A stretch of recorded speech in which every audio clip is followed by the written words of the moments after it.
この顔に見覚えはありますか？こんばんは、星野さなです。今回はこの顔に見覚えはありますかという、いかにもホラーな感じのゲームを遊んでみようかなと思います。はい。でですね、これゲームの概要にちょっと説明があったので読み上げたいと思います。この度はご協力ありがとうございます。富山大学現代教養学部心理学科立花ゼミの三里英子です。これから皆様には卒業実験の質問紙記入に参加していただきます。この質問紙は風景に関する記憶、人物に関する記憶、言葉に関する記憶の3つのパートで構成されています。それでは他に質問がなければ用紙記入を始めていただきたいと思います。よろしくお願いします。っていう感じで、なんか大学の卒論ゼミのアンケートに協力してあげようみたいな感じらしいです。はい。なんかもうね、顔が怖いね。ハイライトがない目ってどうしてこんなに怖いんでしょうね。はい、じゃあ始めていきたいと思います。音量調整してないけど大丈夫かな。エンターにしよう。注意。この作品では児童にか、あららららら。はい、皆さん読んでください、ちゃんと。怖いからねっていう注意書きですね。はい。この度はご協力ありがとうございます。富山大学現代教養学部心理学科立花ゼミの三里英子です。これから皆様には卒業実験の質問式入に参加していただきます。この質問紙は風景に関する記憶、人物に関する記憶、言葉に関する記憶の3つのパートで構成されています。途中休憩やこれ以上答えられないとなった場合の中断はしていただいても構いません。音声を使用する箇所が一部ございますので、それだけご注意ください。ただし、大きな音での脅かしはございません。ありがとうございます。それでは、他に質問がなければ、様式記入を始めていただきたいと思います。よろしくお願いします。えー、始める。始めるよ。みんな、ちょ、ちょ、ウェイウェイウェイウェイウェイウェイウェイウェイ。なんか嫌なニュース見えたな。この章では、風景に関する質問に答えていただきます。質問をよく読み、当てはまる選択肢を選んでください。はーい。1、これまで川に行ったことはありますか？ありますよ。小学校の時に夏休みよく遊び行ってた。2、川の近くを散歩したことはありますか？散歩はないですね。基本的にお車でイベントブーンって感じだったんで、ないです。3、川で生き物を見たことはありますか？川だし虫ぐらいはいるっすね。はい。4、山と川、どちらが好きですか？悩む。どっちもどっち。でも川はね、私溺れかけた記憶あるから山の方がまだマシかな。虫嫌いだけど。素敵ですね。でも山にはあの子はいません。あの子。この川に見覚えがありますか？ないんじゃないっすか？なんかもうちょっと川の幅の狭い川だったような気がします。私の知ってる川は。この画像の季節は秋だと思いますか？え、なぜ秋して？いや、なんか緑めっちゃ生い茂ってんで、もうちょっと春夏ぐらいじゃないですか？どちらの川が危険だと思いますか？なんか、でもこっちはすごい綺麗。夕日のイメージがすごい。で、こっちは多分同じように昼間のすごい綺麗な川だと思うんだけど、画像の加工のせいでちょっと濁流っぽく見えるから多分こっちが危険。何の説明にもなってないけど、雰囲気的には危険だと思うという意味でね、こっちにしようね。8、川で危険なものを見たことがありますか？危険なものとは？いやでも、川の底に沈んでるゴミとか普通に危ねえからね。なんかさ、たまにすげえ尖ってるやつとかあるじゃん。踏んだら危ないから、そういう意味では危険なんじゃない？じゃあ、はいにしてみる。えこの音を川辺で聞いたとき、何の音だと思いましたか？聞かなきゃダメ？音量結構下げてるんだけど聞こえるかな？大丈夫かな？聞いてみるか。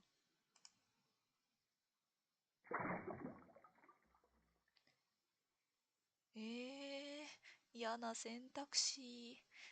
川に石を投げ入れる音、川にゴミを投げ入れる音、川に子供を投げ入れる音。いやー、嫌な選択肢。いや、でもこれに惹かれちゃうね。だって、なんか、石の重さじゃないじゃん。なんか、体積が。で、ゴミだったら多分もうちょっとスカスカな音だと思うのよ。なんか、ね、いやね、はい。10、夜中に川辺にいたあなたは、音の方が気になってつい近くに行ってしまいました。そこにいたのは男2人、女2人の大学生。そうでしたよね。そうでしたよね。いや、知りません。知りませんけど。いいえ、知らないですけど。でしたよねと言われましても、わからないです、私には。お、次はランダムで選ばれた人物画像を見ていただきます。出たよ。なんかね、AI 生成が使われてるらしいね。さっきの景色の画像もそうなのかもしれないけど、人の顔のね、AI 生成はね、ちょっと怖いね。リアルだから。見覚えがあれば見覚えがある。なければ見覚えがないを押してください。はい。それでは始めます。おお、いや知らん人やしな。そうなっちゃうよね。てか、このガビガビのさ、謎の加工はマジで何なんだろう。どういう加工をしたらこんなイラストになるんだろうね。見覚えはないです。なんか活発そうな。うん、見覚えはないです。はい、ないです。知らないよ。うん、わかんないよ。なんでこの子だけちょっと色のトーンが暗いのやめてほしいよね。あとハイライトを消さないでほしいね。ケイちゃん、お散歩が大好きな子、元気な子供でした。いやいやいやいや、いや、なぜ解説を入れた？なぜそこだけ解説を入れた？女の人知らないけど、見覚えないよ。なんでちょっと歪んでるの？見覚えない。こいつが運転手と喧嘩していたせいで、ケイちゃんは引かれた。そうなの？私に言われても、見覚えないよ。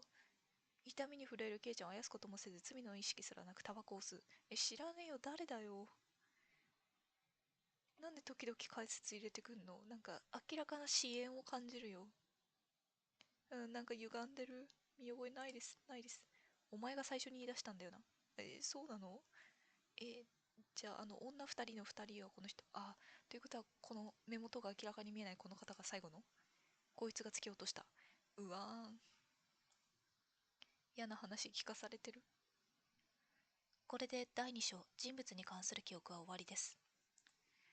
ではもう一度、最後にケイちゃんについて聞いてみましょう。ケイちゃんについて。あれ？研究の主題どこに行ったん？ケイちゃんについて。ケイちゃん。いや、知らないですけど、私は。水で落ちた。い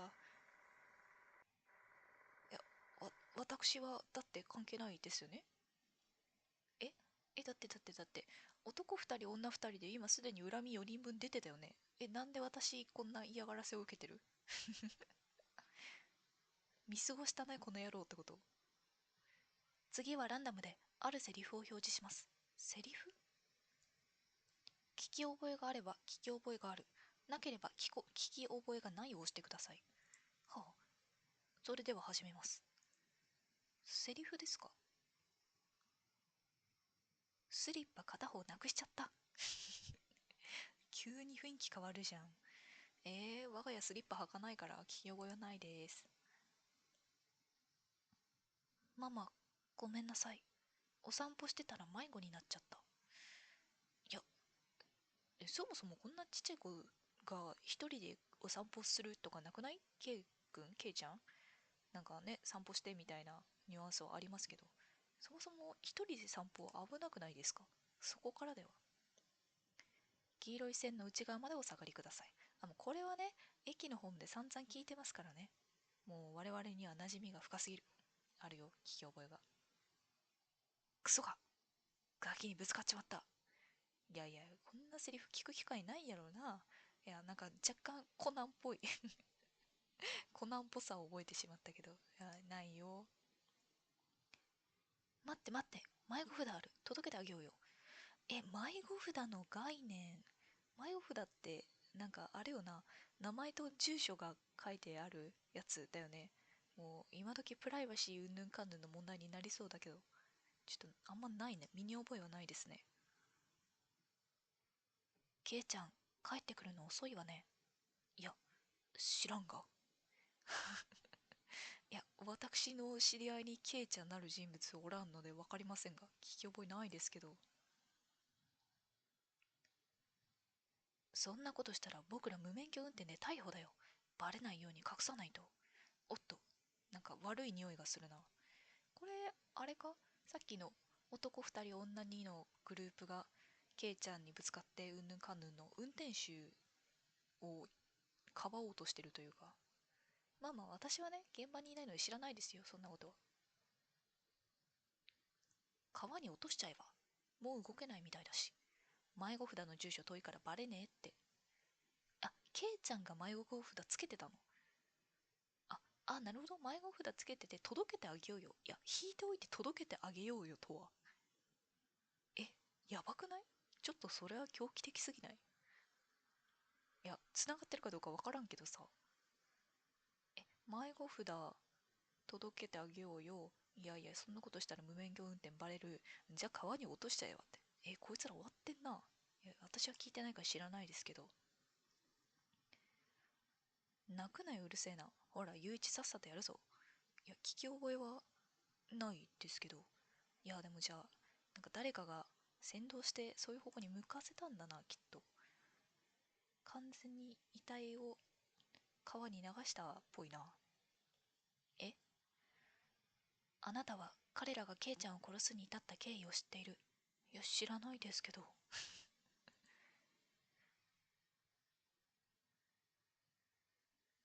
えー、知らないですけど。これで質問は以上になります。ご協力ありがとうございました。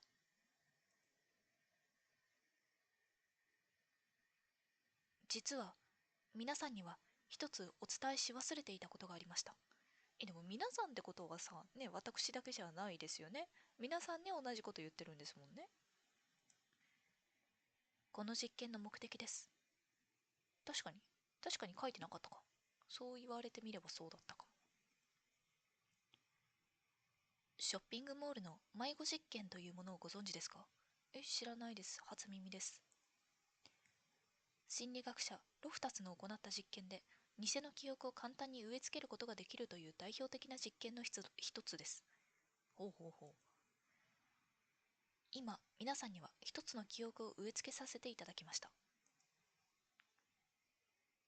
質問紙の形式で土に水が浸透するように少しずつケイちゃんにまつわる事件を知ってしまったはずです。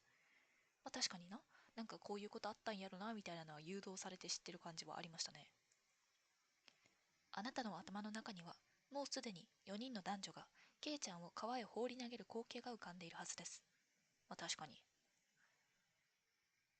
2年前にケイちゃんが死んだ時は何日もテレビでも報道され、 SNS でもリアルでもそのことばかりだった。しかし時間が経って飽きられてくると、もうその事件は解決したかのように無関心になる人たち。 SNS のつぶやきも過疎気味で、誰も犯人に対しての怒りなんか向けていない。彼らはもう次のニュースに興味が湧いているようだった。まあね、最近早いよね、その辺の流れ、流行り廃りというか。遺族の事件はまだ続いているというのに。そこで私はショッピングモールの迷子実験を参考に皆さんの記憶に手を加え、目撃者になってもらうことにしました。じゃあやっぱ我々が実際に見ているわけではなく、お前知ってるやろっていう記憶を植え付けることによって何か情報を出せるのではという話。いや、そんな無茶な。なぜ？ケイちゃんを忘れないためです。ケイちゃんを心の中で生き続けさせるためです。あなたはあの夜、ケイが川に落とされて死んだことを知っている。それで十分です。なるほどね。別にそこから真犯人を探ろうとかそういう話じゃないんだ。あくまでそれが起きたよってことが認知されてればいいのね。では、ご協力誠にありがとうございました。嫌な終わり方。なんで最後にあの音。あランダムな顔ジェネレーターとか今時あるんですね。あ、噂のグロックさんとかね。カタンさんかな。ありがとうございました。嫌なゲーム。いや、褒めてますよ。この作品はフィクションです。なるほどね。こうやってケイちゃんの記憶が植え付けられたわけだ、我々には。もうケイちゃんって呼び方が馴染み始めてるもんね。はい。というわけで、この顔に見覚えはありますかというゲームを遊んでみました。ジャンプスキアがなかったのはめちゃめちゃありがたかったけど、なんか嫌だなーみたいな、そういう感じでしたね。そう、あと単純なストーリーのホラーというよりかは、植え付けができちゃうってことが証明されたよね。なんとなくそれっぽいことをそれっぽく振りまいて、いろいろ伏線を張ってった結果、勝手に我々がね、え、なんか我々は事件を見てたんかみたいな錯覚に陥るっていう、そっちの線なんだっていうのが、すごいお話として面白いなと思いました。はい、改めまして制作者様ありがとうございました。そして最後までご視聴いただきありがとうございました。